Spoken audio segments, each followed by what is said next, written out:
எதிர்ப்பதற்கு அனைத்து ஜனநாயக கட்சிகளும் தயங்குகின்றனர்.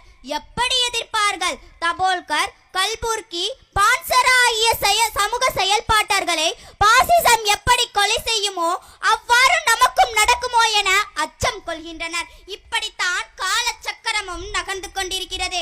ஆனால் அர்ஜுன் சம்பத் முதல் அமித்ஷா வரை எஸ்டிபிஐ கட்சியை கண்டு அஞ்சுகிறது.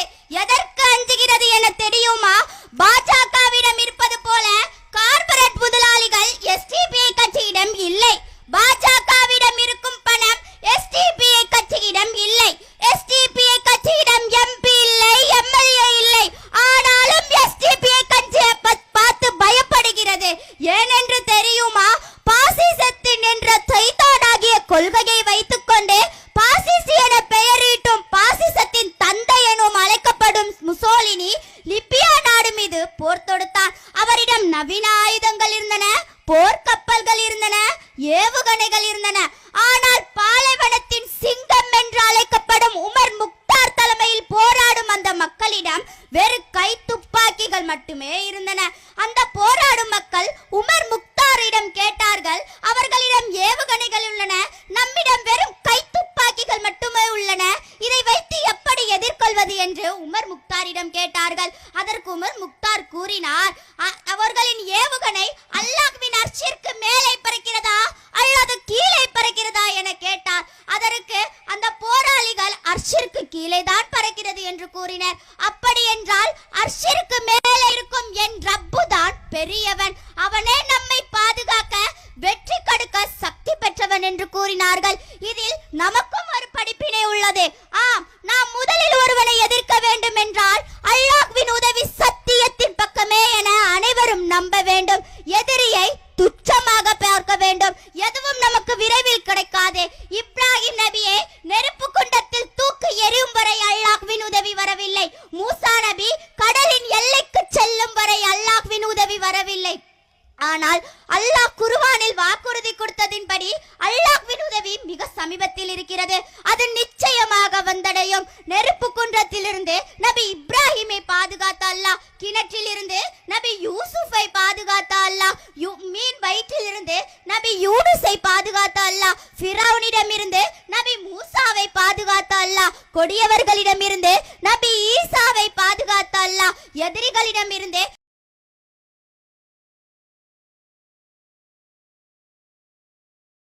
குகையில் வைத்து எப்பெருமான நபிகள் நாயம் ஸல்லல்லாஹு அலைஹி வஸல்லத்தை பாதுகாத்த அல்லாஹ் நம்மையும் பாதுகாப்போம்.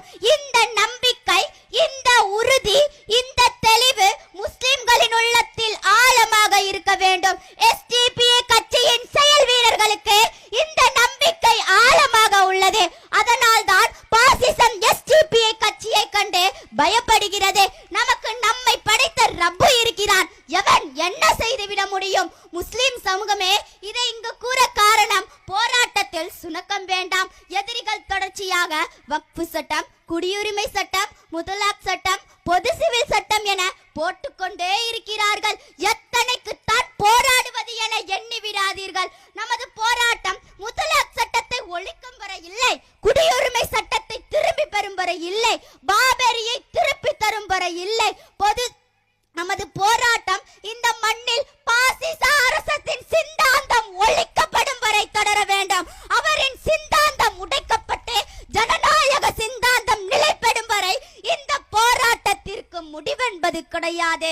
மதரன சுருல்லா, அல்லாஹ்வின் உதவி எப்பொழுது வரும் என அவர்கள் கேட்கிறார்கள். அதற்கு அல்லாஹ் திருக்குர்ஆனில் அழகுற பதிவு செய்துள்ளான். அலா இன்னக நஸ்ருல்லாஹி கபீர், அறிந்து கொள்ளுங்கள், இதோ அல்லாஹ்வின் உதவி மிக சமீபத்தில் இருக்கிறது. உடைக்க முடியாத பலமான கான்ஸ்டன்ட் நோபல் கூட்டைய தகர்த்த கூட்டம் உம்மத் முஸ்லிம்கள். அவர்களோடு இதை ஒப்பிட்டு பார்த்தால் நாக்பூர் கோட்டம் மிக எளிமையானது. நிச்சயமாக வெற்றி நமதே, அதில் எந்த சந்தேகமும் இல்லை. மக்களே, முஸ்லிம்களே, கவனமாக கேளுங்கள். நாம் எல்லாம் எப்படி போராடுகிறோமோ அதே போன்றுதான் கடந்த 3 நாட்களுக்கு முன்பாக திமுக போராட்டம் நடத்தியது. எதற்கு தெரியுமா? எதற்கு தெரியுமா? கல்வித்தொகை, பட்ஜெட், யூசிடி விதி, மும்மொழி ஆகிய 4 கோரிக்கைகளை முன்வைத்து போராடுகிறது. ஐயா முத்துவேல் ஸ்டாலின் அவர்களே, முஸ்லிம்களின் கோரிக்கையான வக்ஃபு சட்டம் 4வது